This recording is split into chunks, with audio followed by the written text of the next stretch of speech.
네, 안녕하세요. 백이찬입니다. 저는 제가 맡은 부분은 새 정부의 평화통일정책, 대북정책 전망에 대한 부분을 맡았는데요.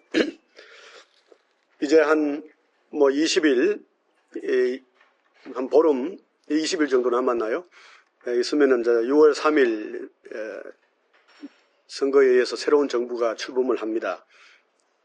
지금 새로운 정부가 어떤 정부가 될 것인가, 민주당 이재명 정부가 될 것인가, 국힘의 김문수 정부가 될 것인가에 대해서 우리가 아직까지는 확정을 짓지는 못했습니다만은 현재 여론조사만 보면은 민주당 이재명 정부가 될 가능성이 매우 높다 이렇게 보입니다. 그래서 저도 오늘 발표를 민주당 이재명 정부의 공약을 중심으로 향후 대북정책, 외교안보정책, 평화통일정책이 어떻게 될 것인지를 말씀을 드리도록 하겠습니다.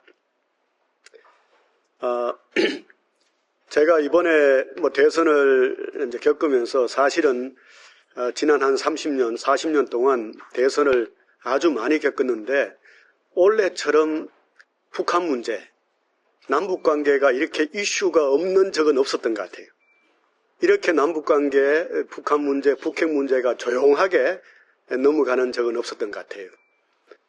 사실은 2017년 문재인 정부가 출범할 그 당시의 대선만 하더라도 북핵 문제가 핵심 이슈였거든요. 그 당시에 저도 외교안보팀에 있었는데 매일매일 1일 안보 상황 보고를 해서 거기에 대한 인식을 매일 코멘트를 해야 될 정도로 중요한 이슈였는데 원래는 전혀 그것이 이슈가 되지 않고 있습니다.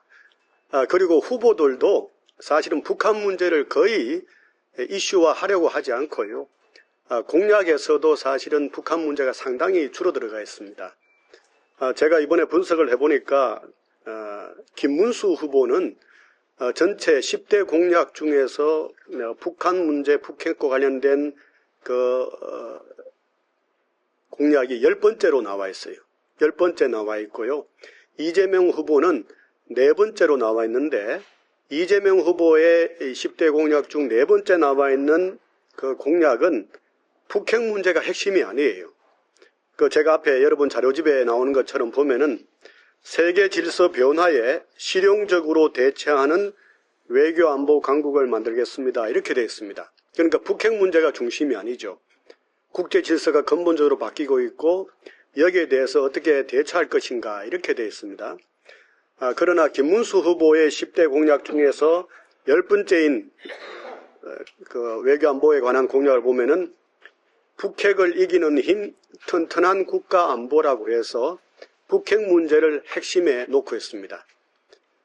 김문수 후보의 외교안보 정책에서는 전체 10개 정도의 꼭지가 있는데요. 그중에 5가지가 북핵 문제를 어떻게 다룰 거냐, 북핵을 어떻게 이길 거냐라는 거기에 집중하고 있습니다. 그 내용을 보면은 주로 윤석열 정부가 추진했던 정책을 그대로 개성하고 있죠. 그래서 한미동맹을 기반으로 핵 확장 억제를 강화한다는 거 있고요. 한국형 삼축체제를 강화한다는 것, 핵 잠재력을 강화한다는 것, 전술핵 재배치, 나토식 핵 공유, 핵 추진 잠수함 이런 식으로 해서 전체적인 외교안보 문제에서 핵 문제가 과반을 차지하는데 그것이 윤석열 정부의 핵정책을 그대로 개성하고 있다. 또 그것을 더욱더 강화하겠다라는 것이 주요한 내용입니다.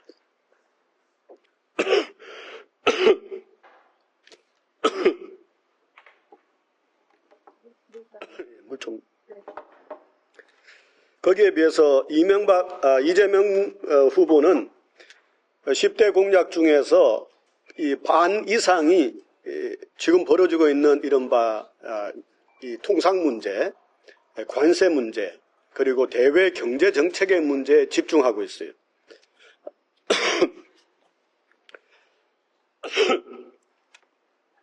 여러분 자료집에 보시면은 세계 질서의 변화에 실용적으로 대처한다 이런 부분이 있는데 그 첫 번째가 국제적 통상 환경 변화에 적극적으로 대응하는 경제 외교를 추진하겠다. 이것이 첫 번째로 나와 있고 두 번째는 우리 외교 영역을 확대하고 다변화하는데 그중에서 통상, 공급망 이런 부분을 협력을 확대하는데 특히 신아시아라는 것은 크게 두 가지를 포함하고 있습니다. 하나는 신북방 정책과 신남방 정책이라고 해서 중국, 러시아에 대한 신남방 정책이라고 해서 아세안, 인도를 중심으로 하는 그 정책, 그리고 글로벌 사우스라고 해가지고 지구적으로 봤을 때 남쪽에 있는 개발도상 국가들, 그러니까 아프리카라든가 중남미 같은 이런 나라에 대한 협력을 강화하겠다는 것이고요. 그리고 EU라든가 유럽과의 협력을 강화하겠다는 부분이 나와 있습니다. 세 번째로 통상 환경의 변화 대응을 위한 무역 구조를 개선한다. 그래서 산업 경쟁력을 제고하고 전략적인 통상 정책을 추진하고 그리고 핵심 광물에 대한 공급망을 안정있게 하겠다. 이런 부분이 나와 있고요. 그리고 구익과 실행에 기반한 주변 사국과의 외교 관계를 수립하겠다. 이런 부분이 나와 있습니다. 그래서 전체적으로 보면은 이재명 정부의 외교안보 대외 정책의 핵심은 통상정책, 경제정책, 경제안보에 초점을 두고 있다는 거죠. 그리고 나서 이제 그 뒷부분에 한 두 꼭지 정도로 나와 있는 것이 북한 핵위협의 단계적 감축, 비핵 평화체제를 위한 실질적인 진전, 그리고 한반도의 군사적 긴장 완화, 평화 분위기 조성 이렇게 되어 있습니다. 그래서 전체적으로 보면은 이재명 정부는 이 현재 트럼프 정부가 등장한 이후로 급변하는 통상 이 질서의 변화에 대한 대응이 핵심적인 정책이 되어 있다라는 거고요. 김문수 후보는 윤석열 정부의 정책에 이어서 그대로 북핵 문제에 초점을 두고 있다 이렇게 볼 수가 있습니다. 현재와 같은 이 한반도의 이 외교 안보 상황, 그리고 나아가서는 이 지구적 차원의 외교 안보적 국제관계의 변화를 특징을 세 가지 정도로 이렇게 살펴볼 수가 있습니다. 첫 번째는 이번에 트럼프의 관세 전쟁 통상 정책의 핵심에는 미국과 중국의 패권 경쟁이 본격화되고 있다는 거예요. 이것이 관세 정책으로 나타나고 있지만 실질적으로는 그 핵심에는 미국의 제조 역량이 약화되고 있고 중국의 제조 역량이 이제는 단순한 저가 저질 어떤 상품을 만드는 데서 벗어나가지고 이제는 첨단 혁신 제품까지도 제조업까지도 세계를 주도하는 이런 경지에 이르렀다는 거죠. 중국이 제조 2025라는 정책을 지난 10년 전에 발표를 했어요. 제조업의 경쟁력을 세계 최고 수준으로 발전시키겠다는 정책을 10년 전에 수립을 했는데 그것이 성공을 했어요. 그래서 이제는 중국이 더 이상 저가품을 만드는 공장이 아닙니다.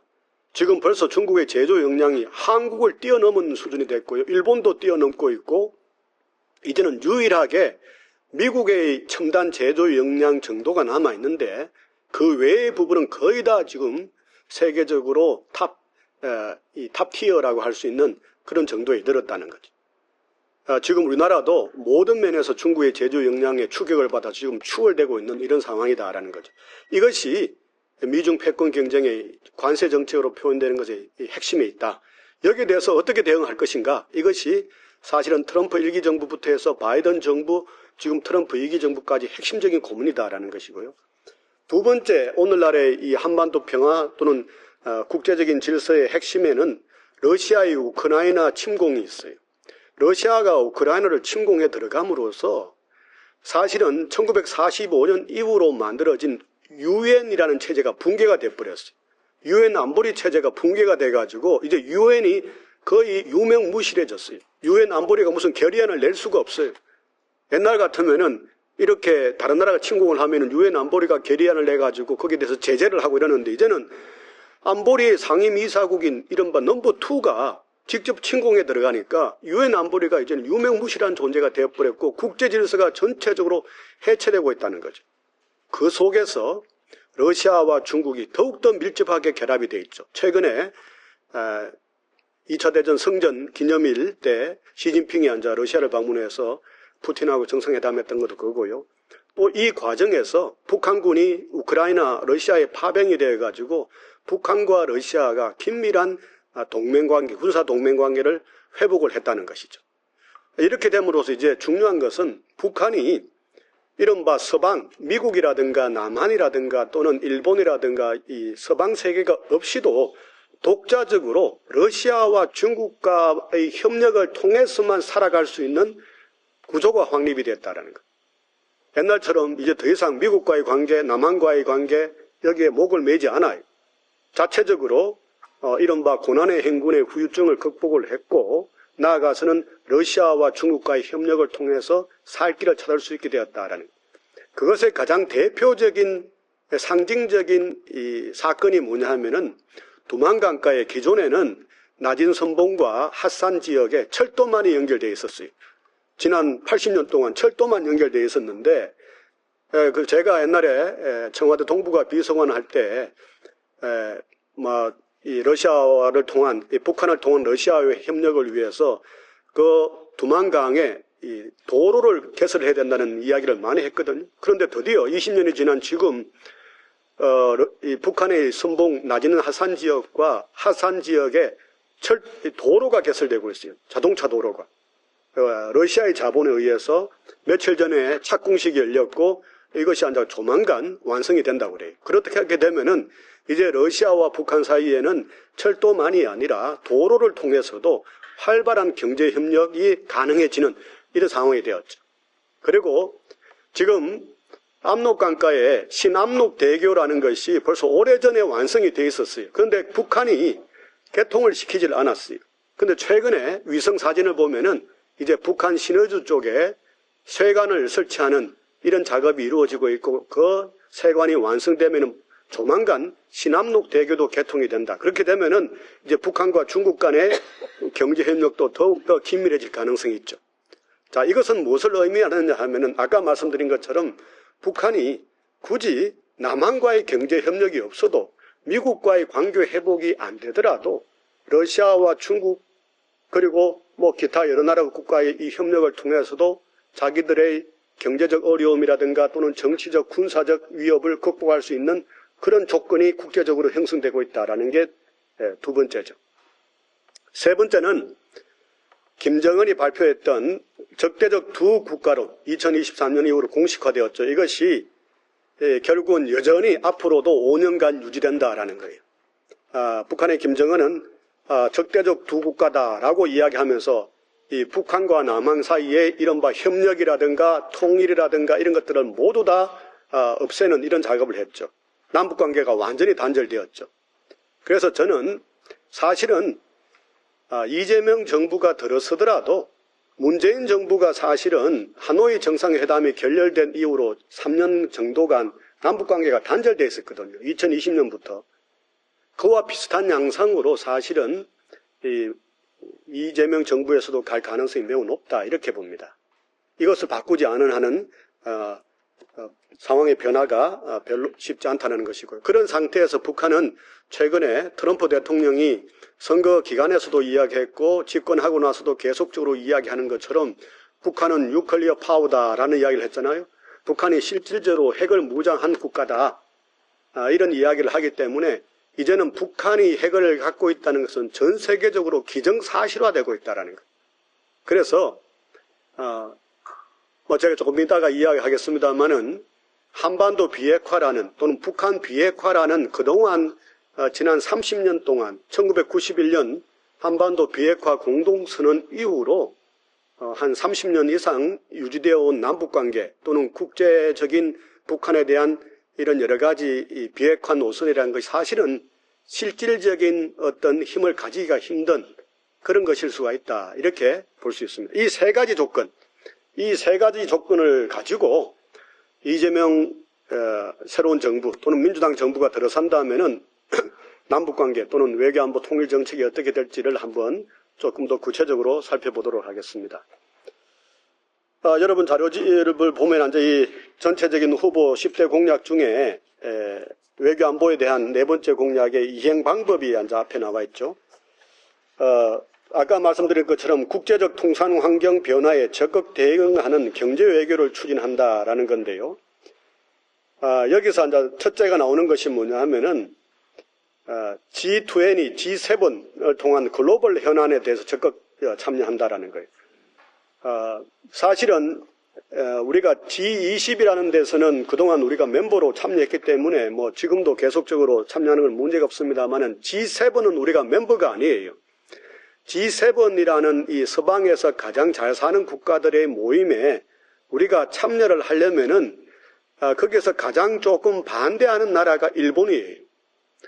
일본이 왜 G7에 한국이 들어오느냐 이렇게 이야기하고요. G7 할 바에는 여기에다가 한국만 포함시키지 말고 세 나라 정도를 더 추가를 해서 포함을 시켜야 된다 그래요. 그래서 거기에는 한국, 호주, 인도 이런 나라 들어와서 G10으로 만들든지 해야지 G7에 한국이 들어오는 건 옳지 않다 이렇게 이야기를 하는데 하여튼 거기에 대해서 우리가 새로운 정부에서는 G7을 G8으로 만들더라도 여기에 참여한다는 이야기를 하고요.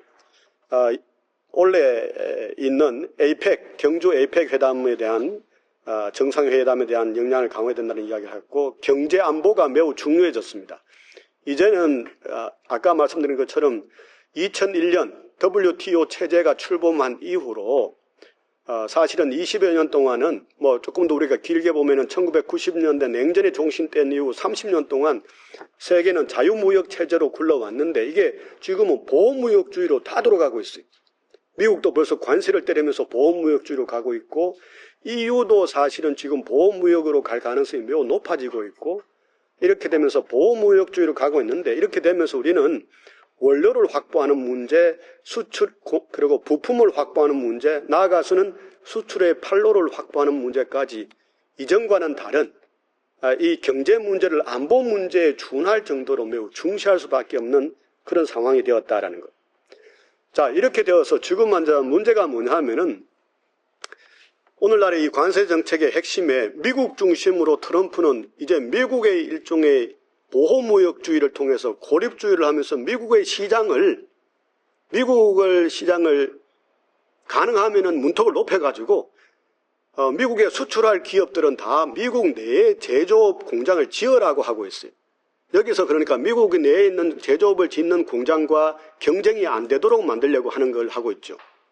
한편으로는 중국은 아까 말씀드린 것처럼 중국의 제조 역량이 강화되어서 기존에 중국에 진출했던 한국 기업마저도 경쟁력이 약해져 가지고 다 중국에서부터 벗어나고 있어요. 그래서 아세안, 인도로 옮기고 있거든요.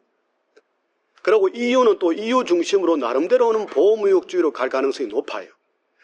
여기서 이제 우리 한국의 문제가 뭐냐 하면은 이제 한국에서는 수출 주도형으로 발전을 해왔는데 어떻게 발전할 거냐.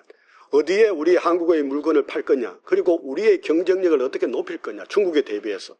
이것이 가장 큰 문제예요. 그래서 나오는 게 두 번째 동그라미에 나오는 우리의 외교 영역을 확대하고 다변화하는데 신아세아 정책이라고 해서 그동안 문재인 정부에서 했던 아세안 인도를 중심으로 하는 신남방 정책을 더욱더 확대해야 된다는 거예요. 아세안 인도와의 관계를 더욱더 확대해서 이 지역을 이제는 문재인 정부보다는 더욱더 중시하는 정책이 나갈 수밖에 없고 그리고 그동안 사실은 우크라이나 전쟁으로 러시아에 진출했던 우리 한국 기업들이 모두 다 철수를 했는데 이제 러시아 우크라이나 전쟁이 휴전될 가능성이 있기 때문에 하루빨리 다시 러시아의 시장에 우리가 복귀하는 이런 노력을 준비를 해야 된다. 특히 러시아 우크라이나 전쟁이 있기 전까지만 하더라도 러시아에서 가장 점유율이 높았던 자동차 메이커가 현대기아였어요. 가장 토요타보다도 우리가 점유율이 높았는데 지난 3년 동안 러시아에서 철수한 이후로 그 시장의 80%를 다 중국 자동차가 차지해버렸어요. 그리고 중국은 지금 엄청난 기술력을 갖고 있죠. 특히 전기차 같은데. 그래서 이걸 빨리 우리 한국의 기업들이 다시 시장을 회복할 필요가 있다는 것이 신아시아 전략이고요. 그리고 아까 말씀드린 것처럼 이제는 더 이상 이 아시아에 있는 뭐 인도, 아세안만으로는 안 돼요. 이제는 하루빨리 아프리카로 진출을 해야 된다. 아프리카는 지금 엄청난 인구가 늘어나고 있는 지역이기 때문에 아프리카로 이제는 중남미로 빨리 진출을 해서 우리의 글로벌한 그런 영역으로 확대할 필요가 있다. 그래서 지금 이재명 후보의 그 외교안보팀의 이름이 글로벌 책임 강국이라는 위원회가 만들어졌어요. 이제는 글로벌이라는 단위로 우리가 사고하지 않으면은 경제 안보가 이루어지지 않고 사실은 경제 발전도 불가능하다 이런 거죠. 그런 상태에서 세 번째 나오는 게 통상 환경의 변화에 적극 대응하는 무역 구조를 필요도 하다는 것이고요. 자, 그리고 국익과 실용에 기반하에 주변 사국과의 외교 관계를 발전시켜야 된다라는 부분인데 여기서 중요한 것은 일본이에요. 중국은 매우 중요한 우리의 시장이 아직까지도 우리의 매우 중요한 시장이기는 해요. 그러나 중국 시장은 점점 우리가 경쟁력을 잃어버리고 있고 그리고 중국에 대한 미국의 이른바 제재가 심해져서 이제는 한국 기업이 거기에 뭔가 수출을 하려고 해도 어렵게 돼서 특히 반도체 같은 게 어렵게 돼 있죠. 그래서 중국과의 관계를 악화시키지는 않더라도 중국에 대한 우리의 이른바 수출이라든가 우리의 경제적 영역이 확대되기는 좀 어려워요. 제가 봤을 때는 유일하게 가능성 있는 부분이 이른바 문화 부분이에요. K컬처라고 하는 문화 부분인데 이것을 중국이 딱 닫고 있잖아요. 자기들은 사드 보복이라고 그러는데 실질적으로는 자기들이 경쟁력이 약하니까 딱 닫고 있는데 이것을 새로운 협상을 통해서 풀도록 만드는 것 외에는 사실은 중국과의 협력 관계를 새롭게 발전시킬 여지는 많지는 않아요. 그런데 아까 말씀드린 것처럼 러시아와의 관계에서는 매우 중요하게 새롭게 회복해야 될 부분이 많아요. 그래서 우리가 기존에는 특히 윤석열 정부에서는 가치 외교라고 해서 러시아를 대단히 적대시하고 우크라이나 일방으로 이렇게 갔는데 이제는 조금 우리가 거기서 벗어나고 특히 휴전 협상이 이루어진다면은 더욱더 우리가 러시아의 관계를 더욱더 강화하는 노력이 필요하다는 것이고요. 미국이라는 나라가 이게 옛날에 우리가 생각하던 미국이 아니에요. 옛날에는 우리가 동맹국으로서 특히 한미 FTA를 추진을 해가지고 상당히 우리가 경제적으로 안보적으로 중요한 나라라고 생각했는데 이제는 트럼프는 아메리칸 퍼스트라고 해서 자국 우선주의로 가서 동맹국이든 적국이든 똑같이 자기들은 자기들의 도움이 안 되면 똑같이 적이나 마찬가지로 취급하겠다. 우리를 같이 하는 나라라고 우리 한국을 이야기하잖아요. 그래서 우리가 미국만을 믿고 있을 수가 없어요. 근데 그와 똑같은 취급을 받고 있는 미국으로부터 취급을 받고 있는 나라가 일본이에요. 그래서 일본이 가장 어떻게 보면은 세계에서 한국과 유사한 입장을 하는 나라가 되었어요. 미국으로부터 똑같이 취급을 받고 있고 무역 적자로 봐서 자기들을 갈취한다고 하는 똑같은 그런 상태에 있고 또 하나는 동아시아의 안보 구조에서 중국의 강대화에 대해서 가장 큰 위협을 느끼고 있고 한편으로는 그리고 북한의 핵 위협에 대해서도 우리 남한이 느끼는 것만큼이나 또는 그 이상으로 또 일본도 심각한 위기를 느끼고 있어요. 그리고 아까 말씀드린 것처럼 G7이라는 나라에 우리가 가입하기 위해서 또 다른 한편으로는 CPTPP라고 해서 환태평양 경제공동체라는 것이 만들어졌는데 거기에서 원래는 오바마 정부에서 출범을 했다가 트럼프 정부에서는 거기서 빠져버렸어요. 환태평양에 있는 국가들이 거기에 자유로운 무역을 위해서 만들었는데 거기에 핵심적인 역할을 하는 나라가 일본이에요. 거기에서 우리나라가 가입을 해야 우리의 경제 영역이 넓어지는데 거기에 가입하기 위해서도 일본의 협조가 절대적으로 필요해. 나아가서는 아세안 인도 또는 서남아시아라든가 이렇게 진출하는데도 일본과의 협력이 매우 필요하게 되었어요. 그래서 이전과는 다른 점이 뭐냐면은 일본과의 협력이 매우 중요하게 되었다라는 거예요. 이게 지난 7년 전, 8년 전 문재인 정부가 출범할 때와 비교해서 또는 제가 청와대 비서관으로 이야기했던 노무현 정부 때와 비교해서 가장 크게 바뀐 오늘날의 정세 변화예요.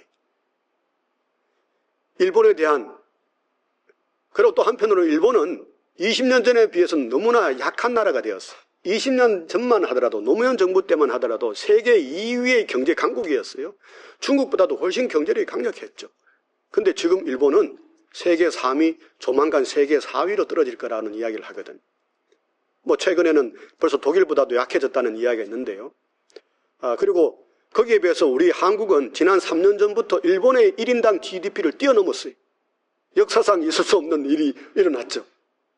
세계에서 가장 1인당 GDP가 높은 나라가 이제 한국이 되었어요. 일부 산유국을 빼고 나선. 일본보다도 우리가 높아졌죠. 거기다가 한류가 엄청나게 일본으로 퍼져가지고 이제 일본의 젊은 층들은 모두 다 한류에 매혹을 해가지고 한글을 배우고 있어요. 그러니까 20년 전과 비교해서 또는 7년 전과 비교해서 완전히 바뀐 역전된 상황이 되었다는 거예요. 여기서 이제 우리가 생각해야 될 게 뭐냐면은 오늘날의 이 급변하는 국제질서 변화, 미국 중심의 세계 질서가 흔들리고 있고, 미국은 고립주의로 또는 자국 순주로 돌아가고 있고, 중국은 점점 강력해지고 있고, 러시아는 자국도 중심의 이 질서를 만들어내려고 하는 이런 상태에서 한국과 일본의 협력이 아주 중요해졌다는, 이것이 완전히 바뀐 상황이에요. 이재명 후보도 이전과는 매우 다른 톤을 보이고 있죠. 옛날에 예를 들어서 3년 전 또는 7년 전에 후보로 나왔을 때 달라요. 한일 관계를 매우 중시해요. 한미 동맹을 중시할 뿐더러 한미일 협력이 매우 중요하다고 이야기하고요.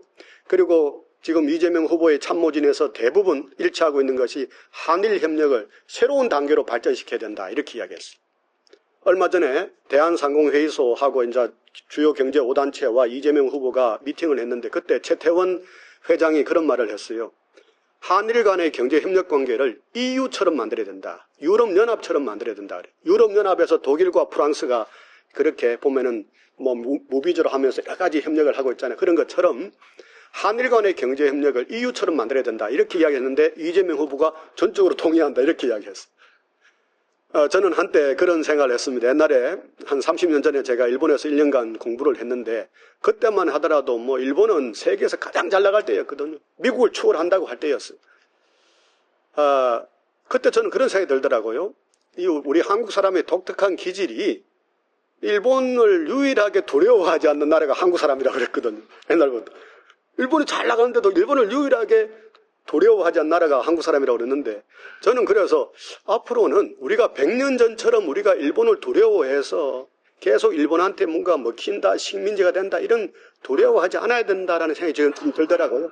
30년 전에 제가 같이 한 30 생활을 해보니까. 그런데 그것이 드디어 현실이 되었어요. 이제 우리는 제가 생각할 때는 보수 정부뿐만 아니고 이른바 진보 정부, 이재명 정부가 들어서더라도 한일 관계의 협력은 매우 중요한 외교 정책이 되어야 된다. 저는 한일 간의 협력이 EU처럼 일종의 저는 한중 간의 협력 관계가 전략적 협력 동반자라고 그러거든요. 그것이 지난 이명박 정부 때부터 벌써 유지되어 온 외교가의 공식인데, 한일 관계도 저는 전략적 협력 동반자 관계, 한중 관계처럼 이렇게 어쩌면 그 이상으로 발전시킬 필요가 있다. 이것이 바로 국익과 실용에 기반하여 주변 사국과의 외교관계 발전의 핵심 부분이다, 이렇게 볼 수 있고요. 이제 마지막으로 북한 핵 위협과 한반도 군사 긴장 완화를 어떻게 할 거냐, 이 부분을 말씀을 드리겠습니다. 자, 여기에 대해서 사실은 그렇다면 북한은 이제 남북관계를 전면적으로 단절한 상태이고, 미국과 트럼프하고도 별로 이제는 신경 안 쓴다고 그러고 있는 중이에요. 자, 그렇다면 여기서 문제를 어떻게 풀 거냐. 제일 한반도 남북 간에 있어서 현안이 뭐냐라는 것. 현안은 저는 남북 간의 군사적 충돌의 가능성이라고 봐요. 그것은 어디서 비롯되느냐? 결국은 삐라로부터 발생해요. 오물풍선으로부터 발생해요. 여러분 잘 아시다시피 그것이 이제 파생되는 것이 결국은 접경 지역에서의 대북 확성기, 대남 확성기예요. 우리는 잘 못 느끼지만, 사실 고향에서만 해도 잘 못 느꼈지만, 지금 파주라든가 그쪽에 있는, 강화도에 있는 그분에 있는 사람들은 확성기 때문에 죽겠다고 그러거든요. 시끄러워서 온갖 귀신 소리를 내고 있고, 우리도 막 확성기 계속 틀어놓고. 그래서 저는 이 문제를 푸는 것이 새로운 정부의 핵심적인 과제다. 대남 확성기, 대북 확성기를 어떻게 중단시킬 것인가 라는 문제예요. 대북 확성기, 대남 확성기는 어떻게 비롯됐는가? 그거는 오물풍선으로부터 비롯되었죠. 북한이 오물풍선을 남쪽으로 보냈죠. 그건 또 왜 비롯됐느냐? 대북 전단을 계속 뿌렸기 때문에 그런 일이 발생했잖아요.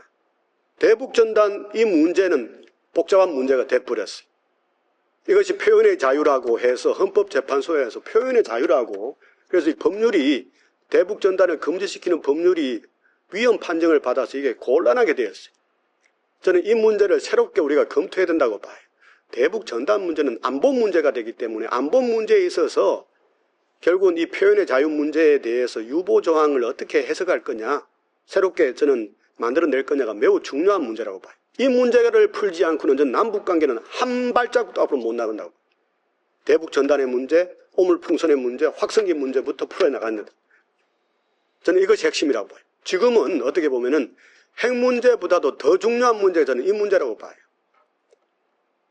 그래서 저는 이 문제를 푸는데 여기서 그래서 보면은 기존에 문재인 정부에서 합의했던 판문점 선언 7주년이 되었죠. 지난 4월 27일 7주년이 됐는데 판문점 선언 2조 1항에 군사분계선 일대에서 확성기 방송과 전단 사포를 비롯한 모든 적대 행위를 중지하고 그 수단을 철폐하며 비무장지대를 실질적 평화지도로 만들기로 합의했다라는 부분이 나와요. 이 판문점 선언을 복원시킬 필요가 있다는 거죠. 이 판문점 선언을 복원시키는 것의 좀 더 구체적인 형태가 9월 평양 공동선언, 9월 달에 있었던 평양 공동선언에서 남북 군사공동위원회를 가동시키는 거였어요. 그래서 이재명 후보는 지난번에 철원에서 그때 접경지역을 방문해서 평양 공동선언에 따라서 남북 군사공동위를 조속히 가동하고 9.19 군사 분야 합의서를 복원해야 된다 이렇게 이야기를 했습니다. 이것을 통해서 저는 남북 간의 대화 채널이 회복될 거라고 봐요. 비핵화 가지고는 남북 간의 대화가 이루어질 수가 없어요. 북한은 비핵화 문제는 남북 간의 의제로 삼으려고 하지도 않아요. 따라서 저는 아까 말씀드린 것처럼 확성기 문제부터 시작해서 결국은 전단 문제, 오물풍선 문제 이것으로부터 남북 간의 소통 채널을 복원하고 대화를 복원시키면서 한 발 한 발 나아갈 필요가 있다 이렇게 봅니다. 자, 그렇다면은 남북 관계에서는 실질적으로 이 이슈 외에는 접근할 방법이 없는데 북한의 핵 문제와 관련해서 미국과 북한 간에는 협상의 여지는 남아 있습니다. 트럼프가 다시 등장했기 때문에 그래요. 바이든 정부였으면 아마 불가능했을 거예요. 해리슨 정부가 들어서도 불가능했을 건데 해리슨 정부가 들어서도 트럼프 2기 정부가 들어서서 가능성이 열렸는데 여기에 대해서 매우 중요한 시사점을 주는 것이 그저께 있었던 트럼프와 시리아의 임시 대통령 아흐마드 알사라와의 회담이었어요. 며칠 동안 어제까지 며칠 동안 트럼프 대통령이 중동 지역을 방문했잖아요. 사우디아라비아를 방문하고 카타르를 방문하고 아랍에미레이트를 방문했는데 사우디아라비아를 방문했는데 여기에 빈 살만 사우디아라비아 실권자죠. 왕세자를 만났는데 그때 빈 살만이 추선을 했어요.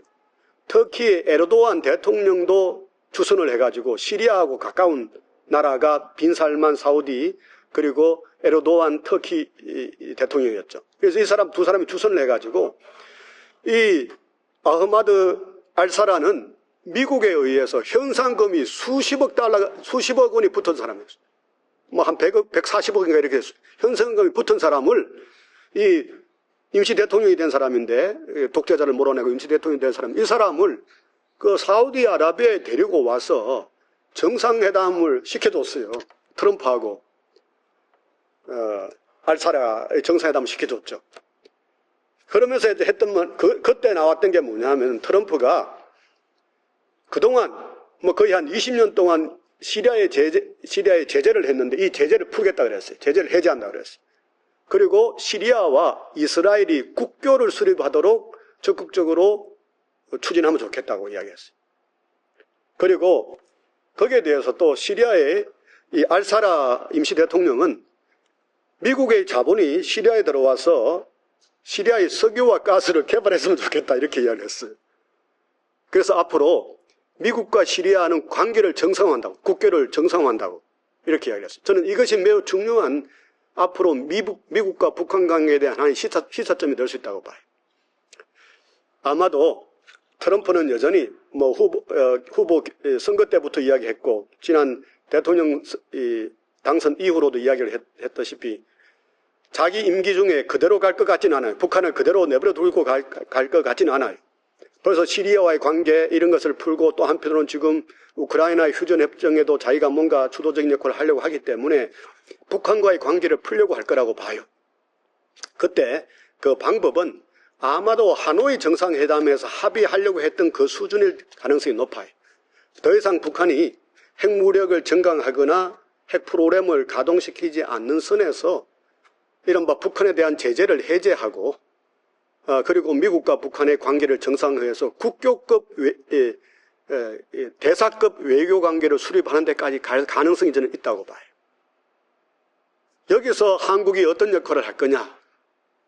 아마도 윤석열 정부가 있었으면 그걸 반대를 하고 방해를 했을 거예요. 옛날에 이명박 정부 때 그랬거든요. 오바마 정부가 들어서서 북한과 뭔가 회담을 하고 관계를 개선하려고 할 때 이명박 정부가 아주 그걸 막았거든요. 그래서 오바마 정부는 하나도 일을 하지 않았어요. 그게 전략적 인내라고 하는데, 이번에는 저는 우리 새로운 정부가 들어선다면은 오히려 저는 그렇게 봐요. 미국과 북한이 적극적으로 회담하게 하고 적극적으로 합의하도록 만드는 것. 거기서 아까 말씀드렸는 걸 하면 터키나 사우디가 시리아에 대해서 했던 역할과 했던 것 비슷하게 우리가 북한과 미국에 대해서 그렇게 역할을 하는 것이 오히려 남북관계를 개선할 수 있는 하나의 발판을 만들 수 있다. 한편으로는 남북관계에서는 아까 말씀드렸던 확성기 문제로부터 시작을 하고, 한편은 미국과 북한 문제에서는 그렇게 정상회담이 이루어진다면은 저는 앞으로 새로운 정부가 출범하는 5년 내에 뭔가 좀 어떻게 보면은 문재인 정부 때는 사실은 처음에는 요란했지만 결국은 제대로 된 진전이 없었던 거와는 정반대로 처음에는 조금 미미하지만 한 5년이 지나면은 뭔가 평화의 새로운 질서를 만드는 쪽으로 이렇게 갈 수도 있지 않을까, 이렇게 생각을 합니다. 네, 이상으로 저희 발표를 마치겠습니다.